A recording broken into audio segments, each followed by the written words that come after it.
जय हिंद दोस्तों। आज हम लोग पढ़ने वाले हैं अम्ल भस्म एवं लवण के अगले पार्ट को। ठीक है ना। अम्ल भस्म तथा लवण के अगले पार्ट में हम लोग पढ़ने वाले हैं प्रबल अम्ल तथा दुर्बल अम्ल के बारे में। ये होगा टॉपिक, प्रबल अम्ल और दुर्बल अम्ल ये क्या होता है। तो दोस्तों आप लोगों को हमने बताया था कि अम्ल क्या है। तो अम्ल के बारे में हमने बताया था कि जो जल में घुल करके हाइड्रोजन आयन देते हैं वो आपका अम्ल होता है। मतलब कि जो पदार्थ जल में घुल करके हाइड्रोजन आयन दे वो आपके क्या होते हैं, अम्ल होते हैं। अब यहाँ पे क्या है, प्रबल अम्ल और दुर्बल अम्ल। तो अब इसमें हम प्रबल अम्ल किसको कहेंगे और दुर्बल अम्ल किसे कहेंगे। तो देखिए, प्रबल शब्द जो है इससे आपको कुछ प्रतीत हो रहा होगा, कुछ ऐसा लग रहा होगा। प्रबल का मतलब क्या होता है, मजबूत, शक्तिशाली। यानी कि कोई अम्ल शक्तिशाली कैसे हो सकता है, यानी कोई अम्ल प्रबल क्यों हो सकता है। तो आपको बता दें हम कि जब कोई अम्ल जल में घुलकर अधिक मात्रा में हाइड्रोजन आयन दे, देखिए अधिक मात्रा में, जब अधिक मात्रा में हाइड्रोजन आयन देगा कोई भी अम्ल, जब जल में घुलेगा और जल में घुल करके, ठीक है ना, जल में घुलकर अधिक मात्रा में जब आपको हाइड्रोजन आयन वो देगा तो वो आपका क्या कहलाएगा, प्रबल अम्ल।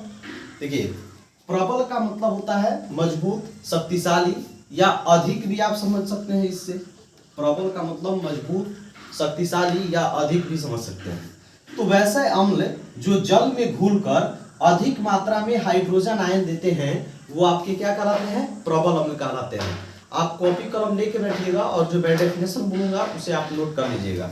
ऐसे थोड़ा बहुत यहाँ पे मैंने लिख भी दिया है कि वैसे अम्ल जो जल में घुलकर अधिक मात्रा में हाइड्रोजन आयन देते हैं वो आपके क्या कहलाते हैं, प्रबल अम्ल। अब वे कौन कौन से अम्ल हैं जो जल में घुलकर अधिक मात्रा में हाइड्रोजन आयन देते हैं। तो देख लीजिए, जैसे आपका HCl है, HCl को हम लोग बोलते हैं हाइड्रोक्लोरिक अम्ल, हाइड्रोक्लोरिक अम्ल। तो ये हाइड्रोक्लोरिक अम्ल जो है आपका प्रबल अम्ल होगा। फिर उसी प्रकार H2SO4 है जिसको हम लोग बोलते हैं सल्फ्यूरिक अम्ल, सल्फ्यूरिक अम्ल, या इसको बैटरी अम्ल भी बोला जाता है। पिछले क्लास में मैंने आपको बताया था। फिर जैसे HNO3 होता है, इसको हम लोग बोलते हैं नाइट्रिक अम्ल। क्या बोलते हैं, नाइट्रिक अम्ल। तो ये जो अम्ल हैं ये आपके क्या हैं, प्रबल अम्ल हैं। ये जब जल में घुलेंगे तो अधिक मात्रा में हाइड्रोजन आयन देंगे। ठीक इसी प्रकार अगर हम बात करें दुर्बल अम्ल की, दुर्बल अम्ल, तो इसके बारे में मैं आपको बता दूं। देखिए दुर्बल, प्रबल का मतलब आपको क्या बताएं, अधिक यानी मजबूत, शक्तिशाली। वैसे ही दुर्बल का मतलब होता है कमजोर, कमजोर यानी कि कम मात्रा में।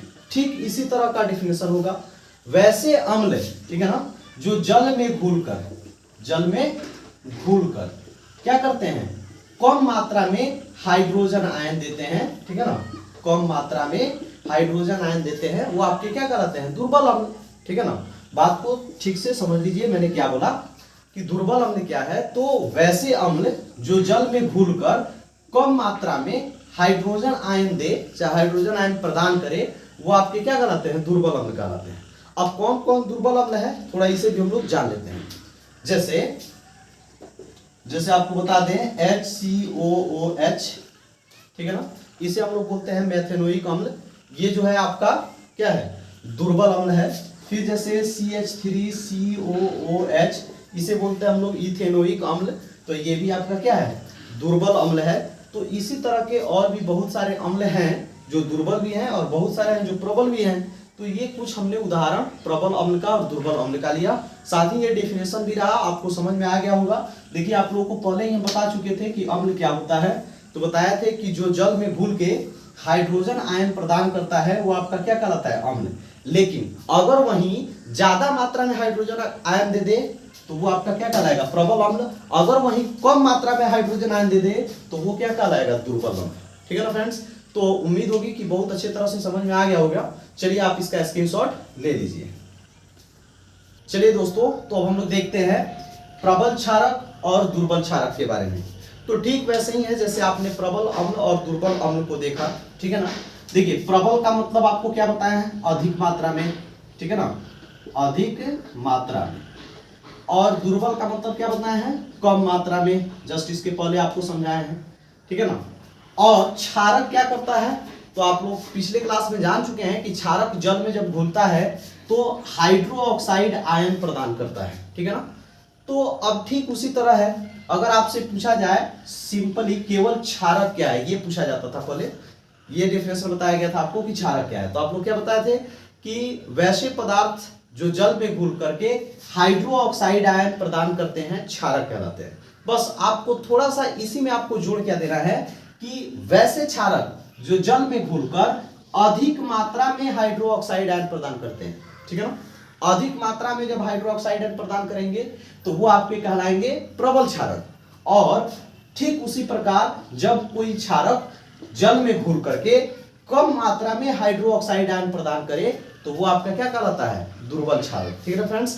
तो आप लोग समझ लीजिए, जो पहले आप लोगों को अम्ल का और क्षारक का जो डेफिनेशन बताए थे सेम वैसे ही है, बस थोड़ा सा इसमें डिफरेंस क्या है कि अगर प्रबल पूछ रहा है तो अधिक मात्रा में कर देंगे, और अगर दुर्बल पूछ रहा है तो कम मात्रा में कर देंगे, बस। तो ये रहा आपके प्रबल क्षारक और दुर्बल क्षारक। अब मैं कुछ इसका एग्जाम्पल दे देता हूं। देखिए, जैसे प्रबल क्षारक की बात की जाए तो प्रबल क्षारक कौन कौन होगा, जैसे NaOH, यानी कि इसको बोलते हैं हम लोग सोडियम हाइड्रोक्साइड, ठीक है ना, सोडियम हाइड्रोक्साइड, ठीक है ना। तो ये हुआ आपका प्रबल क्षारक। फिर जैसे KOH, इसको हम लोग बोलेंगे पोटेशियम हाइड्रोक्साइड, पोटेशियम हाइड्रोक्साइड, ठीक है ना फ्रेंड्स। तो ये रहा आपके प्रबल क्षारक का उदाहरण। ठीक उसी प्रकार अगर आपके दुर्बल क्षारक की कहानी पूछी जाए, एग्जाम्पल पूछा जाए, तो आप ये भी दे सकते हैं, जैसे CaOH का होल ट्वाइस, तो इसको हम लोग बोलते हैं कैल्शियम हाइड्रोक्साइड, कैल्शियम हाइड्रोक्साइड। फिर जैसे MgOH का होल ट्वाइस, तो इसको हम लोग बोलते हैं मैग्नीशियम हाइड्रोक्साइड, मैग्नीशियम हाइड्रोक्साइड। तो ये रहा आपके दुर्बल क्षारक के उदाहरण और ये रहे प्रबल क्षारक के उदाहरण। तो फ्रेंड्स, ये कैसा लगा कमेंट करके जरूर बताना है। चलिए आप इसका स्क्रीनशॉट ले सकते हैं। चलिए दोस्तों, तो अब हम लोग देख लेते हैं कि सांद्र अम्ल क्या होता है और तनु अम्ल क्या होता है, ठीक है ना। देखिए, सांद्र अम्ल इसको बोलते हैं कंसंट्रेटेड एसिड, और तनु अम्ल इसको बोलते हैं डाइल्यूट एसिड, ठीक है ना। तो अब ये सांद्र अम्ल क्या होता है और तनु अम्ल क्या होता है, थोड़ा ये जान लिया जाए। तो देखिए, सांद्र अम्ल कब कहेंगे, ठीक है ना, और तनु अम्ल कब कहेंगे, दोनों का अलग अलग कंडीशन है। देखिए, ये जो होता है ना, अम्ल का एक विलयन होता है। जैसे अम्ल को पानी में डाल दीजिए, ठीक है, या पानी में अम्ल डाल दीजिए या अम्ल को पानी में डाल दीजिए, बात वही है। मतलब जब इसका पानी और अम्ल का जब आप विलयन तैयार करेंगे, ठीक है ना, तो जब अम्ल और पानी का मिला करके जब आप विलयन तैयार करेंगे तो उस विलयन में अगर आपको अम्ल की मात्रा, ठीक है ना, अम्ल की मात्रा अगर विलयन में अधिक होगी और पानी की मात्रा जो है कम होगी, तो उसको हम लोग बोलेंगे सांद्र अम्ल। और ठीक इसी का अपोजिट है तनु अम्ल।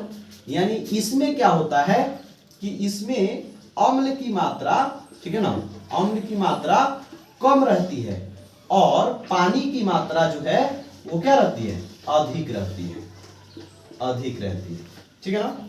तो देखिए, जब पानी की मात्रा अधिक होगा, मतलब कोई अम्ल का विलयन होगा, कोई अम्लीय विलयन होगा, उसमें जब पानी की मात्रा अधिक हो और अम्ल की मात्रा क्या हो, कम हो, तो उसको हम लोग उसको हम लोग क्या बोलेंगे, तनु अम्ल। जब पानी अधिक हो और अम्ल कम हो तो उसको हम बोलेंगे तनु अम्ल। और ठीक उसी प्रकार अगर अम्ल की मात्रा अधिक रहेगी और पानी की मात्रा कम रहेगी तो उसको हम लोग बोलेंगे सांद्र अम्ल। तो ये आपको बहुत अच्छे तरह से क्लियर हो गया होगा। सांद्र अम्ल क्या होता है कि जिसमें अम्ल अधिक रहता है और पानी कम, और तनु अम्ल क्या होता है कि जिसमें पानी अधिक रहता है और अम्ल कम, ठीक है ना फ्रेंड्स। तो ये वीडियो आपको कैसा लगा कमेंट करके जरूर बताइएगा, और अगर आप इस चैनल पे नए हो तो चैनल को सब्सक्राइब करिएगा ताकि ऐसे ही वीडियो आपको समय पर मिलता रहे।